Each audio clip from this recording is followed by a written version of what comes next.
there is over 1 million hieroglyph walls in Egypt. Thousands and thousands of hieroglyph walls in Egypt. In the temples, in the tombs, everywhere.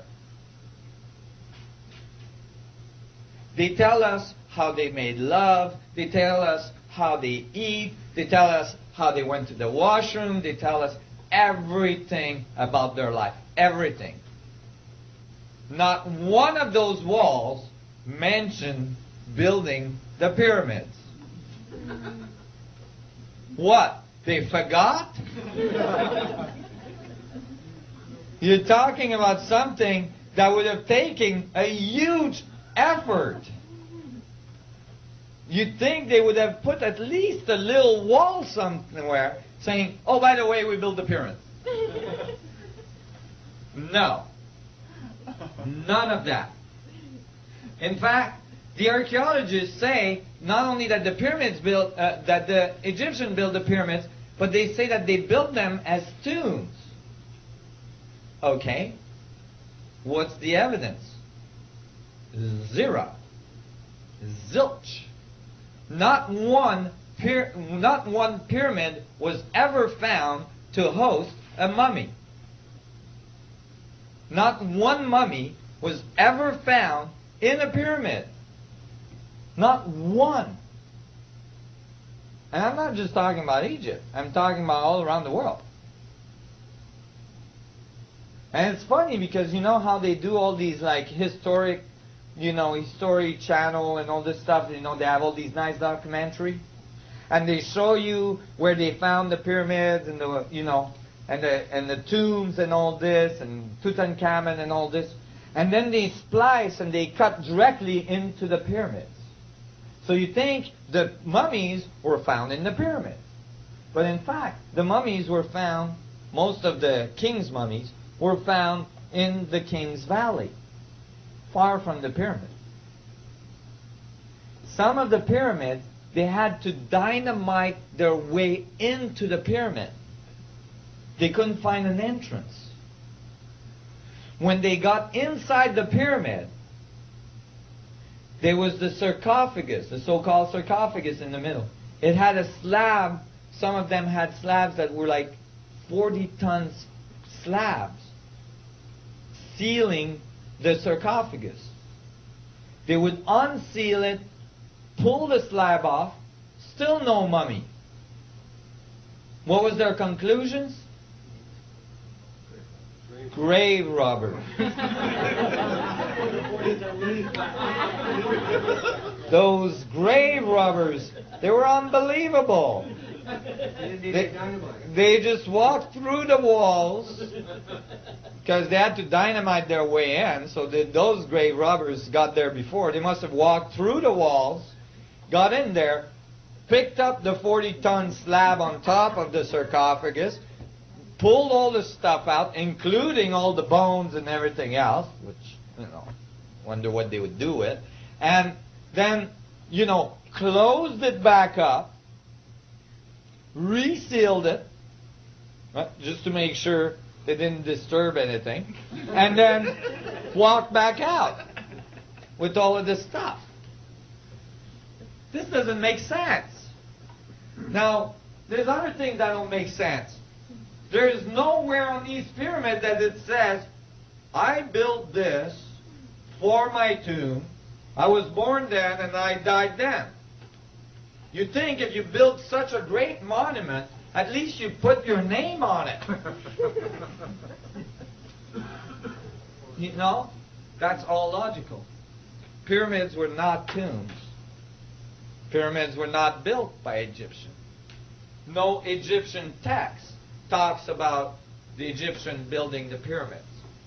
The texts do talk about monuments, enormous monuments being built. And who they say built them was the sun gods. The Mayans, the Incas, the Chinese, the Japanese, all cultures that have these buildings, none of them say we built it. all of them say the sun gods taught us how to build, how to talk, how to write, how to do all this stuff. Go ahead. I just want to say there's no inscriptions, no hieroglyphs inside the pyramids as well. There's no hieroglyphs inside the pyramids. And Lord knows that the Egyptians put hieroglyphs everywhere. So why didn't they not write inside the pyramids? You know. So those are all huge contradiction to the concept that the Egyptians or the Mayans or the Incas or the Chinese or so on built their pyramids. See what I'm saying? But what is it? Like other examples is this puppy. The Sphinx. Most people think that the Sphinx is built. The Sphinx is not built. The Sphinx was carved. The Sphinx was carved right out of the enclosure of the Giza Plateau. Now, when you look at the paws of the Sphinx, you might notice that there's like brick-like structures on it, so it looks like it's built. Those are repairs that were done later in history. But the Sphinx was carved, and actually there's evidence that the head of the Sphinx was recarved. It used to be a lion's head, but it was recarved into a pharaoh's head by one of the pharaohs. However, there is erosion patterns on the Sphinx that is a telltale sign that the Sphinx had to be carved when there was a lot of rain hitting it because of the erosion on it. We know when the last time this area had a lot of rain, and that was approximately 10,000 years ago, which matches the Osirian temple at Abydos. Now, these blocks here consist of the Sphinx temple. They're the blocks that were removed from the side of the Sphinx to carve the Sphinx out. Now, if you were removing blocks from the Sphinx enclosure to build a temple in front with the blocks, would you use a 100-pound block, 500-pound block, maybe even a 1,000-pound block? Even like 3 or 4 pound blocks.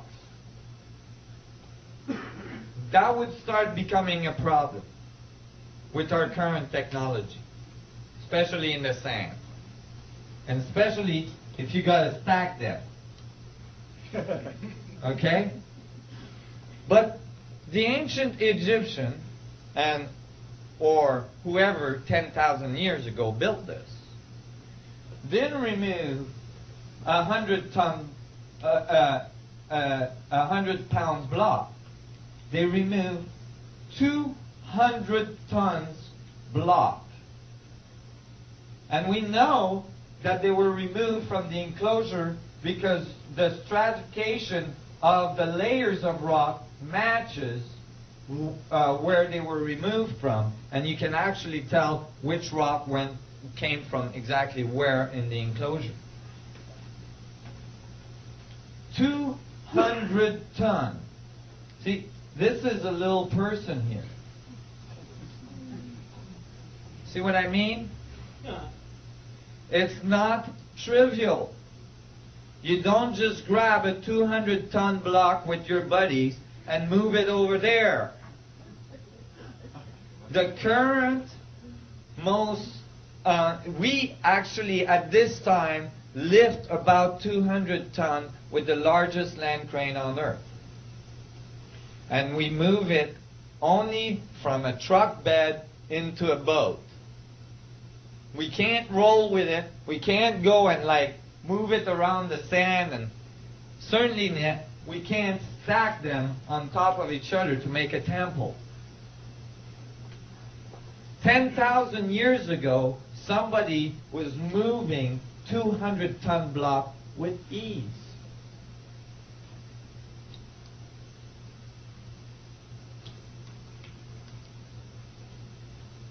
I think this is fantastic. You know, because this is about our true history. This is about what happened on this planet prior to our current history, prior to our current thinking. Look at this statue. Ramses II. When they found this statue, it was laying like this. It had